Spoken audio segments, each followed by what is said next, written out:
ପିଲାମାନେ ଆଜିର କାର୍ଯ୍ୟକ୍ରମକୁ ମୁଁ ତୁମ ସମସ୍ତଙ୍କୁ ସ୍ୱାଗତ କରୁଛି। ଆଜି ଆମେ ଜ୍ୟାମିତିର ଅଙ୍କନ ପଢ଼ିବା। ଏହା ପୂର୍ବରୁ ଆମେ ଅଙ୍କନ 1 ଓ 2 ପଢ଼ି ସାରିଥିଲେ। ଅଙ୍କନ 1ରେ ଆମେ ପଢ଼ିଥିଲେ ଯଦି ଦୁଇ ବାହୁର ଦୈର୍ଘ୍ୟର ସମଷ୍ଟି ଦତ୍ତ ଥିବ, ଗୋଟିଏ ବାହୁର ଦୈର୍ଘ୍ୟ ଦତ୍ତ ଥିବ ଆଉ ଗୋଟିଏ କୋଣ ଦତ୍ତ ଥିବ, କିପରି ତ୍ରିଭୁଜ ଅଙ୍କନ କରିବାକୁ ପଡ଼ିବ। ଏଇଟା ଆମେ କରିଥିଲେ ଅଙ୍କନ 1ରେ। ଅଙ୍କନ 2ରେ ଥିଲା ଦୁଇ ବାହୁର ତ୍ରିଭୁଜର ଦୁଇ ବାହୁର ଅନ୍ତରର ଦୈର୍ଘ୍ୟ ତଥା ଗୋଟିଏ ଭୂମିର ଦୈର୍ଘ୍ୟ ଆଉ ଗୋଟିଏ କୋଣର ଦୈର୍ଘ୍ୟ, ଏହି ତିନୋଟି ଦତ୍ତ ଥିଲେ ଆମେ କିପରି ତ୍ରିଭୁଜ ଅଙ୍କନ କରିବା, ଏଇଟା ଅଙ୍କନ 2ରେ ପଢ଼ିଥିଲେ। ଆଜି ପଢ଼ିବା ପିଲାମାନେ ଅଙ୍କନ 3। ଏ ଅଙ୍କନ 3ରେ ଅଛି କୌଣସି ତ୍ରିଭୁଜର ପରିସୀମା ଓ ଦୁଇଟି କୋଣର ପରିମାଣ ଦତ୍ତ ଅଛି, ତ୍ରିଭୁଜ ଅଙ୍କନ କରିବାକୁ ହେବ। ଦେଖ ଏଠି ତିନୋଟି ବାହୁର ସମଷ୍ଟି, ତ୍ରିଭୁଜର ପରିସୀମା କହିଲେ ତିନୋଟି ବାହୁର ସମଷ୍ଟି ଆଉ ଦୁଇଟି କୋଣର ପରିମାଣ ଦତ୍ତ ଅଛି। ଆମେ ତ୍ରିଭୁଜ ଅଙ୍କନ କରିବା। କେମିତି କରିବା ଆଗେ ଟିକେ ଦେଖ। ଏଠି ଏ ଚିତ୍ରକୁ ଲକ୍ଷ୍ୟ କର। ଏଠି ଏ ବି ସି ଏକ ତ୍ରିଭୁଜ ଅଛି। ଏହାର ପରିସୀମା small a small b small c। ତୁମକୁ ଆଗରୁ କୁହାଯାଇଛି ସ୍ମଲ୍ a କହିଲେ ଏ କୋଣର ବିପରୀତ BC ବାହୁ, ସ୍ମଲ୍ b କହିଲେ B କୋଣର ବିପରୀତ AC ବାହୁ, ସ୍ମଲ୍ c କହିଲେ C କୋଣର ବିପରୀତ AB ବାହୁ। ଅର୍ଥାତ୍ AB, BC ଆଉ CA ଏ ତିନୋଟି ଯେଉଁ ବାହୁ ଅଛି ତାର ଦୈର୍ଘ୍ୟର ସମଷ୍ଟି ଯେଉଁଟା ପରିସୀମା ଦତ୍ତ ଅଛି। ଆଉ B କୋଣର ପରିମାଣ ଦତ୍ତ ଅଛି, ମନେକର B ଡିଗ୍ରୀ, ଆଉ C କୋଣର ପରିମାଣ ଦତ୍ତ ଅଛି ଯେଉଁଟା C ଡିଗ୍ରୀ। ତେଣୁ ଦୁଇଟି କୋଣ ଆଉ ଏହାର ପରିସୀମା ଦତ୍ତ ଅଛି। ଏଥିରେ ଆମେ ତ୍ରିଭୁଜଟି ଅଙ୍କନ କରିବା। ଦେଖ ଏଠି ତ୍ରିଭୁଜଟାକୁ ଲକ୍ଷ୍ୟ କର। AB ବାହୁକୁ AC ଦିଆହେଇଛି, AC ବାହୁକୁ ସ୍ମଲ୍ b ଦିଆହେଇଛି ଆଉ BC ବାହୁକୁ ସ୍ମଲ୍ a ରେ ଚିହ୍ନିତ କରାଯାଇଛି। ଏଇଟା କେମିତି କରିବା ଦେଖ, ତାର ଟିକେ ବିଶ୍ଳେଷଣ ଆମେ କରିବା। ଏଇଠି ABC ତ୍ରିଭୁଜ, ମୁଁ କ'ଣ କରିବି ନା BC ବାହୁକୁ ଟିକେ ବର୍ଦ୍ଧିତ କରିବି। କେତେ ପର୍ଯ୍ୟନ୍ତ ବର୍ଦ୍ଧିତ କରିବି? E ପର୍ଯ୍ୟନ୍ତ, ଯେମିତିକି AC = CE ହେବ। ଦେଖ ମୁଁ ଏ ଯେଉଁ BC ବାହୁକୁ C ପର୍ଯ୍ୟନ୍ତ ବର୍ଦ୍ଧିତ କରିବି, ଯେପରିକି AC = CE ହେବ। ସେହିପରି ଭାବରେ ମୁଁ ଯଦି AC ଯେଉଁ BC ବାହୁକୁ B ଦିଗରେ ବର୍ଦ୍ଧିତ କରେ D ପର୍ଯ୍ୟନ୍ତ, ଯେପରିକି BD AC ସହିତ ସମାନ ହେବ। ଏଠି ଚିହ୍ନ ଦିଆହେଇଛି ଦେଖ।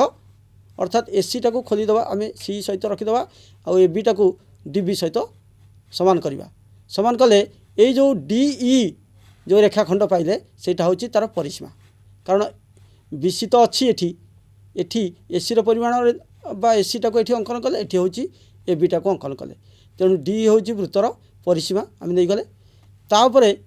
ପରବର୍ତ୍ତୀ ଚିତ୍ରକୁ ଦେଖ। ଏଠି ଉପରେ ଦିଆହେଇଛି AB = BD, AC = CE। ପରବର୍ତ୍ତୀ ଚିତ୍ରରେ ଦେଖ, ବର୍ତ୍ତମାନ AEକୁ ଯୋଗ କରାହେଇଛି ଆଉ ADକୁ ଯୋଗ କରାଯାଇଛି। ଏଠି ଯେଉଁ ଦେଖ ଏଠି C କୋଣ ଅଛି, ଏଇଟା ଦୁଇଟି ସମଦ୍ୱିବାହୁ ତ୍ରିଭୁଜ, ଏଇଟା ବହିସ୍ଥ କୋଣ ବା ବହିସ୍ଥ କୋଣର ପରିମାଣ ଅନ୍ତରସ୍ଥ ଦୂରବର୍ତ୍ତୀ କୋଣ ଦୁଇଟାର ସମଷ୍ଟି। ଏଇ ଦୁଇଟି କୋଣ, ଏଇ ଯେଉଁ CAE କୋଣ ଆଉ ACA କୋଣ, AEC କୋଣ, CAE କୋଣ, ଦେଖିପାରୁଛ କୋଣ ଦୁଇଟା। ଏଇ ଦୁଇଟି କୋଣ ପରିମାଣ ସମାନ ହେବ। କାହିଁକି ନା ତାଙ୍କର ସମ୍ମୁଖୀନ ବାହୁ ଦୁଇଟା ସମାନ ଅଛି। ଯେହେତୁ ଏଇଟା C ଡିଗ୍ରୀ ଅଛି, ଏ ଦୁଇଟା ମିଶିକି C ଡିଗ୍ରୀ ହେବ। ଅର୍ଥାତ୍ E କୋଣଟା C ଡିଗ୍ରୀର ଅଧା ହେବ। ଠିକ୍ ସେହିପରି ଏପଟରେ D କୋଣଟା B ଡିଗ୍ରୀର ଅଧା ହେବ। ତେଣୁ ଆମେ ଅଧା ନେଇକି ଚିତ୍ର ବା କୋଣ ଅଙ୍କନ କରିକି ଆମେ ADE ତ୍ରିଭୁଜ କରିପାରିବା। ଦେଖ ପିଲାମାନେ, ଏହାର ବିଶ୍ଳେଷଣ ଦେଖ। ଏଠାରେ ADB ଏଇ ତ୍ରିଭୁଜଟାକୁ ଦେଖ, ADB ଆଉ ଗୋଟେ ତ୍ରିଭୁଜ ACE, ଏ ଦୁଇଟି ତ୍ରିଭୁଜ ସମଦ୍ୱିବାହୁ ତ୍ରିଭୁଜ। ଆଉ AD ଆଉ ଏଇ ଦୁଇଟି ତ୍ରିଭୁଜର ଭୂମି, ଏଇ ଭୂମିର ଯଦି ଲମ୍ବ ସମଦ୍ୱିଖଣ୍ଡ ଅଙ୍କନ କରିବା, ତାହା DEକୁ C ବିନ୍ଦୁରେ ଆଉ ଏପଟରେ B ବିନ୍ଦୁରେ ଛେଦ କରିବ। ତେଣୁ ଆମେ ABC ତ୍ରିଭୁଜଟି ପାଇଯିବା। ତେଣୁ ଦେଖ ଏଇଠି ଏ ଯେଉଁ C କୋଣ ଅଛି, ଏଠି C କୋଣର ଅଧା ଆମେ ଏଠି କରିବା E ବିନ୍ଦୁରେ अंकन करवा कहीं मु कही जे ये दुईटी जो कोण सी ए ई कोण आउ सी ई ए कोण ए दुईटी सामान कहीं एटा समद्विबाहु त्रिभुज समद्विबाहु त्रिभुजर भूमि संलग्न कोणद्वय सामान आउ एटा तार बहिस्थ कोण सेमती देख ए डी बी ये त्रिभुजटी मध्य समद्विबाहु त्रिभुज तेणु ये जो डी कोण यहाँ बी रधा हम से डी ए बी अधा हम तेणु आम ये बी रधा ने डी कोण सी रधा ने सी कोण तेणु तुम्हें मैंने देखिल पे यार किपर विश्लेषण है ये चित्रटीर तेरे आम गोटे अंकन करवा तुम बही में प्रश्नटी दि जाए प्रश्न अच्छी त्रिभुज ए बी सी अंकन कर जार स्मॉल ए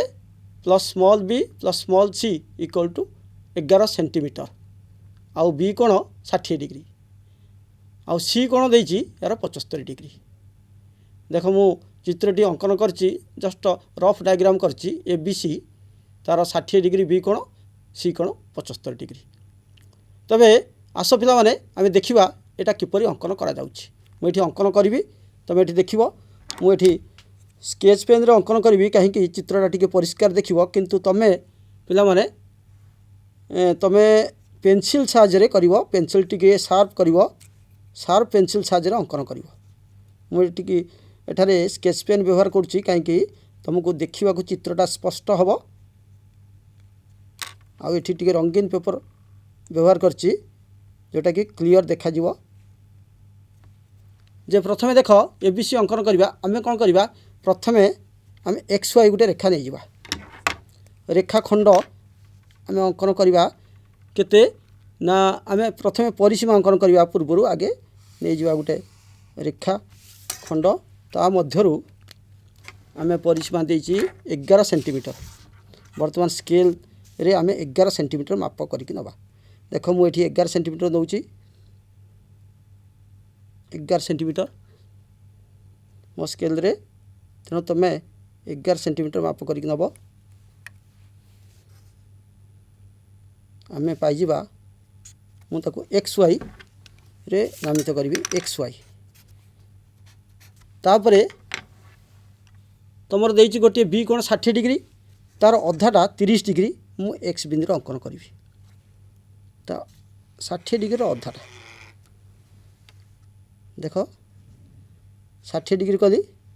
तापर ता अधा ताको समद्विखंड करी 30 डिग्री मु बर्तमान ताको जोग करी जोग करने बेले देख जमी बिंदु प्रथमे मिसुथुव तापर जोग कर जोग करके मु बढ़ेदेली तापर वाई बिंदु रे मु 75 डिग्री अधा करी 75 डिग्री अधा हूँ 37 अधे मु आगे 75 डिग्री करी देख केमती कर प्रथमे 60 तापर 90 डिग्री करी एठी 60 पर 90 डिग्री करी 90 डिग्री कली एठी आ 60 90 मझे जो 30 डिग्री रही ताकू समद्विखंड करी समद्विखंड कर सारा पर पाइबी से 75 डिग्री देख मुझे कर मु 75 डिग्री पाइली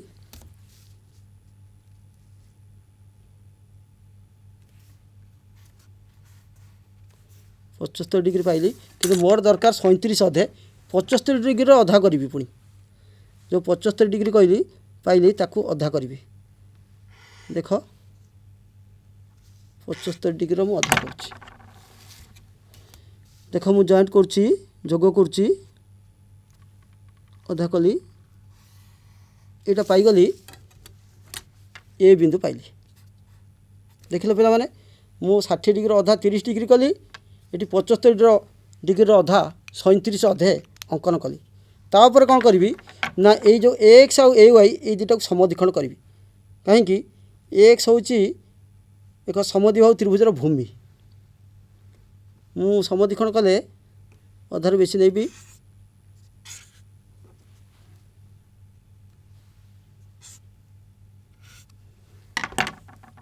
समद्विखंड करवा बर्तमान समद्विखंड कले से एक्स वाई को गोटे बिंदु रे छेद करिवो जो बिंदु रे छेद करिवो सेटा को धरिबा बी बिंदु सेहीपरि ए वाई को आमे समद्विखंड करवा अधर बेसी नवा ए वाई की समद्विखंड करवा देख बिंदु को बिंदु मिसेवा वर्तमान ये जो रेखाखंडटी जो छेद कला सेटा को मु सी बिंदु देवी वर्तमान ए बी आउ एस सी को जोग करी ए सहित बी को ए सहित सी को वर्तमान पिला माने तबे देखिलो ए बी सी त्रिभुज आमर अंकन हो गला आम लिखा अतएव ए बी सी एक आवश्यकीय त्रिभुज तेणु मुझे आउ थे कहीदे पिला माने केमती अंकन करवा प्रथम एक्स वाई नहीं जा 11 सेंटीमीटर एक्स बिंदु रे 60 अधा 30 डिग्री करवा वाई बिंदु रे 75 अधा 37 अधे डिग्री अंकन करवा ए बिंदु पाइबा तापर ये जो ए एक्स को समद्विखंड करवा ताहा एक्स वाई को बी बिंदु रे छेद करिवो ठीक सेपरी ए वाई को आमे समद्विखंड करवा ताहा एक्स वाई को सी बिंदु रे छेद करिवो वर्तमान ए बी आउ ए सी को जोग करवा तेणु पिला माने आमे ए बी सी त्रिभुज अंकन कले तापरे आउ गोटे त्रिभुज आमे देखिबा परवर्ती प्रश्न कौन अच्छी देख ना त्रिभुज ए बी सी अंकन कर जार बी कोण 90 डिग्री ए बी समान बी सी और परिसीमा 12 सेंटीमीटर देछि एटी परिसीमा 12 सेंटीमीटर देछि बी कोण देछि आ दुईटी बाहु समान देछि एटा किपरि अंकन करबा देख जब एटा दुई प्रकार करि परिबा मु जेमिति गोटे चित्र करिछि देख तमरो बी कोणटा रहिला उपरे ए बी दुईटी साइड रे अछि जेहेतु एटा समकोणी समद्विबाहु त्रिभुज A B is equal to B C आउ अन्य दुईटी कोण जोठी रहिछि जो अछि सेटा ए कोण आ सी कोण सेटा 45 45 डिग्री हम कहीं तीन कोणर समष्टि 180 डिग्री गोटे 90 जाइछि आउ दुईटी कोण समान तेणु प्रत्येक 45 लेखे हम आउ परिसीमा देछि ए बी बी सी सी ए मिसिकी देछि 12 सेंटीमीटर तेणु आमे केमती करवा देख जमती मु देखई सेमती आगे करी जे प्रथमे आमे तार परिसीमा नहीं जा मुझे अंकन करके देखी देख परिसीमा नहीं जा केते सेंटीमीटर 12 सेंटीमीटर 12 सेंटीमीटर नहीं जा तापरे 12 सेंटीमीटर ठू काटी नौची 12 सेंटीमीटर से कौन मु एक्स वाई नेबी एक्स वाई 12 सेंटीमीटर काटिदेवी ता ना देदेवी एक्स वाई एक्स बिंदु रे 45 अधा 22.5 तेणु मु कौन करी प्रथमे एक्स बिंदु रे 90 डिग्री करी ताकू अधा करी 45 तार अधा करी 22.5 22 अधे देख मु बर्तमान 90 डिग्री कोण अंकन करुच्ची 90 डिग्री कोण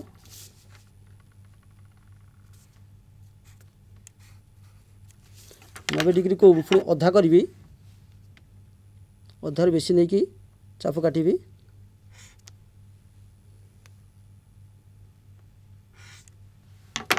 एटा 45 डिग्री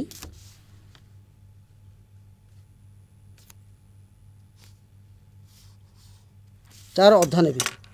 22 अधे 45 अधा नेबी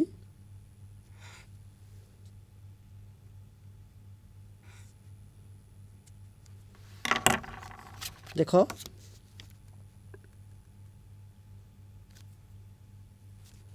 बिंदु को बिंदु आगे जोड़िबो तापरे रेखाखंड अंकन करिवो देखिलो पिला माने ठीक सेहीपरि वाई बिंदुर मध्य मु 22 डिग्री कोण अंकन करी 22.5 अधे डिग्री एठी आगे सेहीपरि 90 डिग्री कोण अंकन करवा 90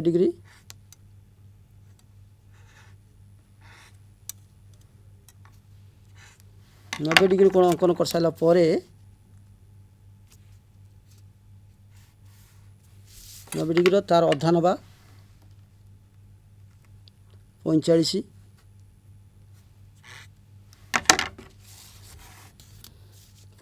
डिग्री कोण अंकन कर सारा परे ताकू पुणी मु अधा करी 45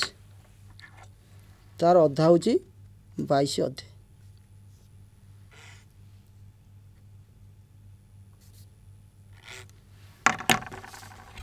तेणु वर्तमान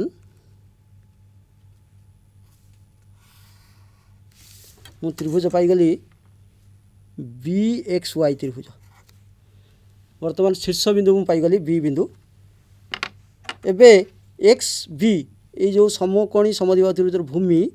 ताकू समद्विखंड करी केमती समद्विखंड करी अधारे बेसी नेबी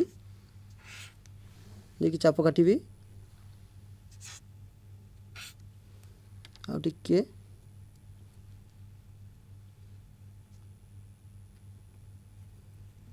अधार बेसी टिके नहीं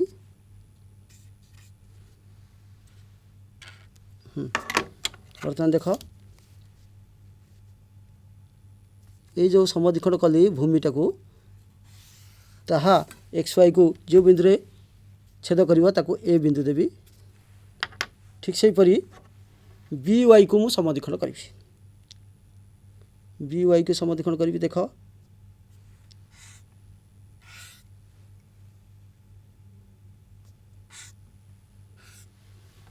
जो BY को समद्विखंड करी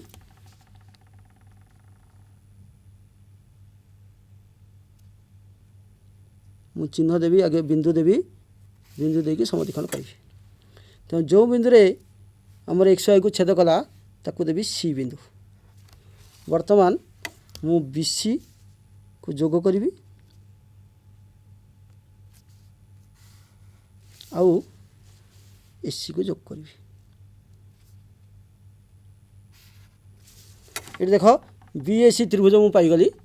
एठी तमे जानिबो जे ये जो बी कोणटा ऑटोमेटिक सेटा 90 डिग्री हो कहीं यहाँ हूँ 22 अधे रु नहीं तेणु ए कोणटा 45 हो सी कोणटा 45 तेणु बी कोणटा 90 डिग्री हो आम लिखा अतएव ABC एक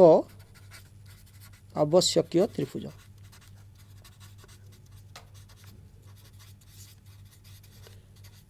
ये त्रिभुजटी किपरि अंकन कली आउ थे कहीदे पिला माने जे एठारे परिसीमा 12 सेंटीमीटर दिया जाइछि बी कोणटा 90 डिग्री दिया जाइछि A B equal to AC दिया है BC दिया है तेणु आम प्रथम XY नहीं जा 12 सेंटीमीटर एठी एक्स बिंदु रे 22 अधे डिग्री अंकन करवा कहीं 45 अच्छी तार अधा 22 अधे वाई बिंदु रे मध्य 22 अधे अंकन करवा अंकन कर सारा परे से जो बिंदुटी पाइबा सेटा हूँ बी बिंदु XB ये जो रेखाखंड को आम समद्विखंड करवा सेहीपरि BY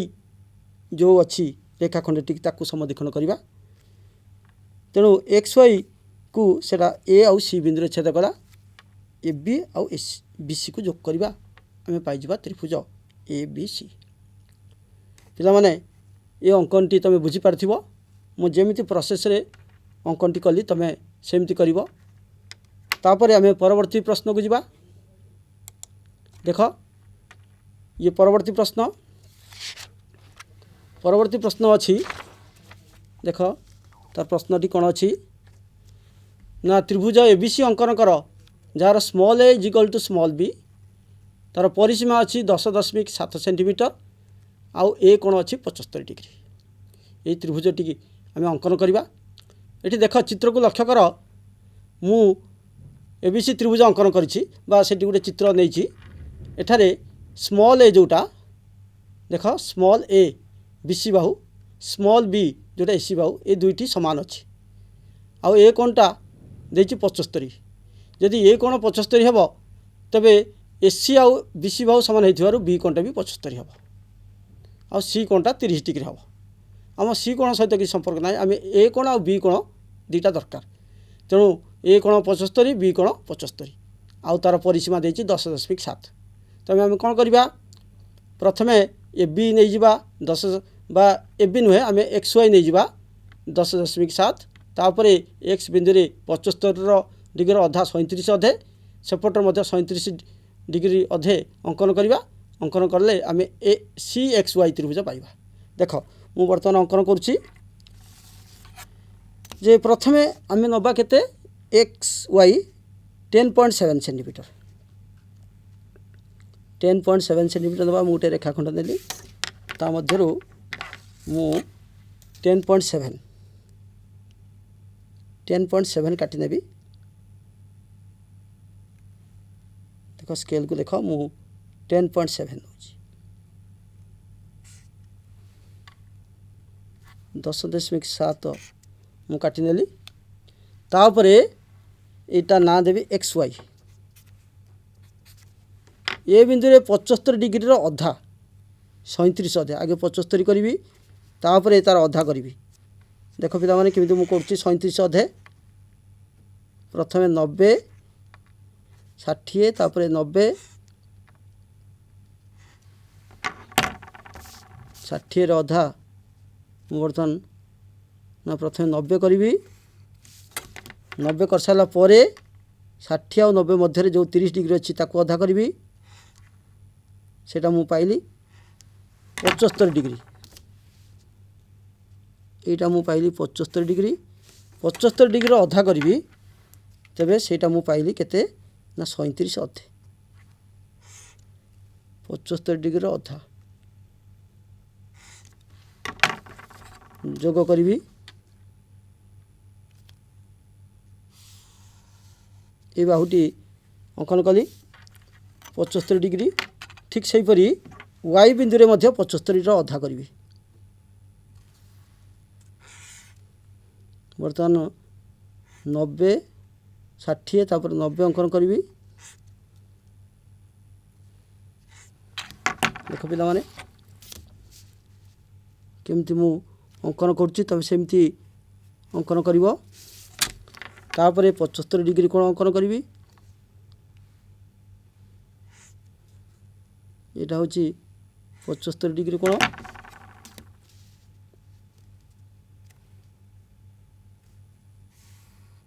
75 डिग्री कोण अंकन कली तापरे से 75 डिग्री पुणी अधा नेबी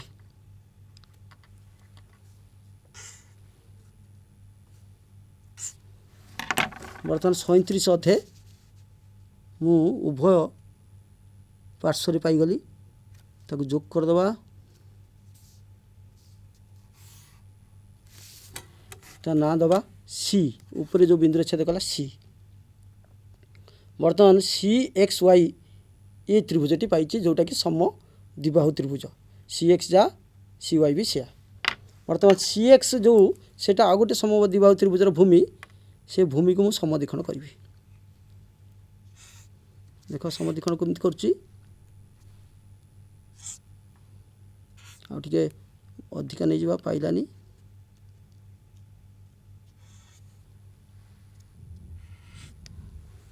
वर्तमान आमे ताको जोग करदबा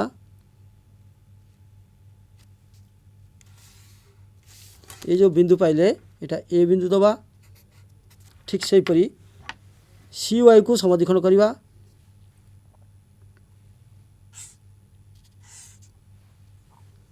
सी वाई को समद्विखंड करके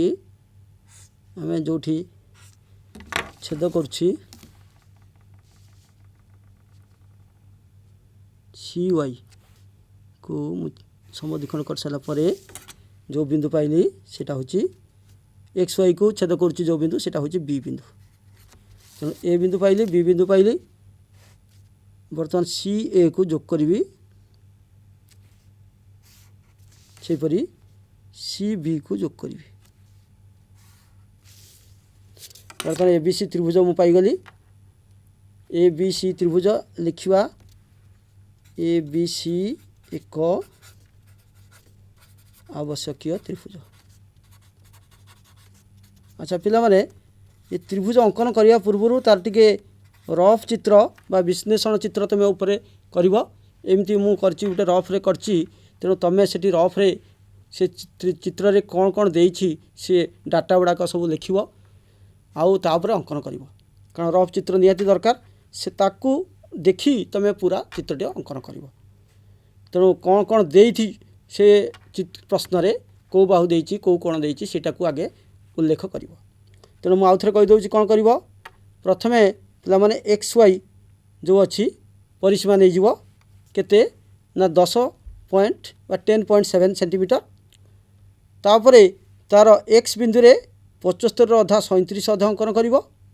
वाई बिंदु रे सेमती 37 अधा अंकन कर अंकन कर सारा पर तुम सी बिंदु पाई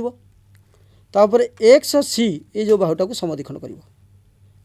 एक्स वाई को ए बिंदु छेद कला सेहीपरि सी वाई को तार लंब समद्विखंड अंकन कर एक्स वाई को बी बिंदु छेद कला तापर सी ए आउ सी बी को जोग कर सारा पर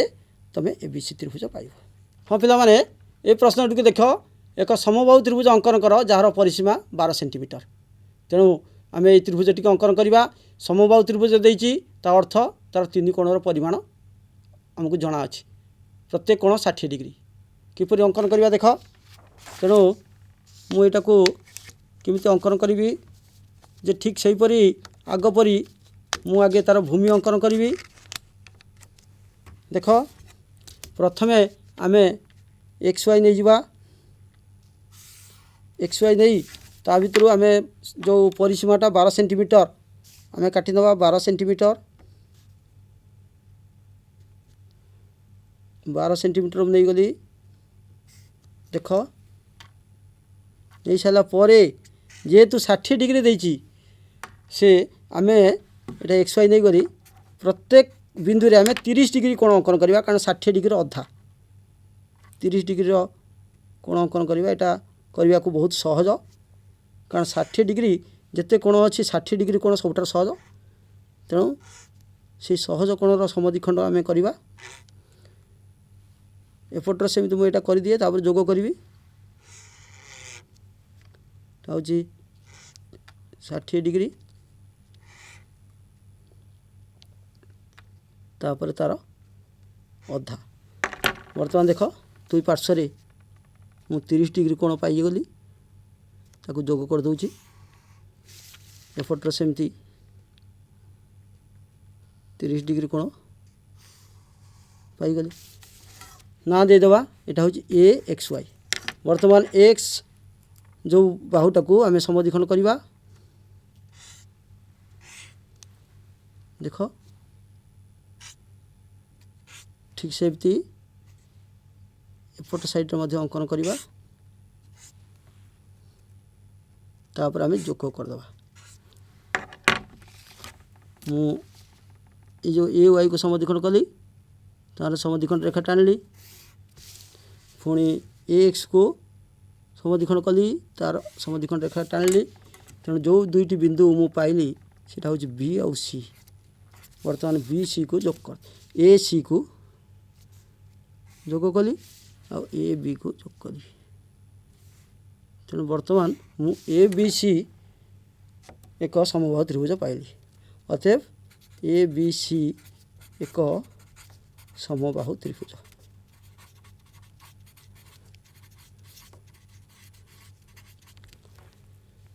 पिला माने तमे आज देखिल किपरि परिसीमा सहित दुई कोण दत्त थिले किपरि त्रिभुज अंकन करि परिबो मु आशा करछि तमे एगुड़ाक सब जो अंकन कली तमे देखिकी बुझी पार्थुबो आउ तमे घरे ताकू टिके प्रैक्टिस करिवो जाहौ आज समय सरी जाइछि आज कार्यक्रम को आम ये रखा धन्यवाद।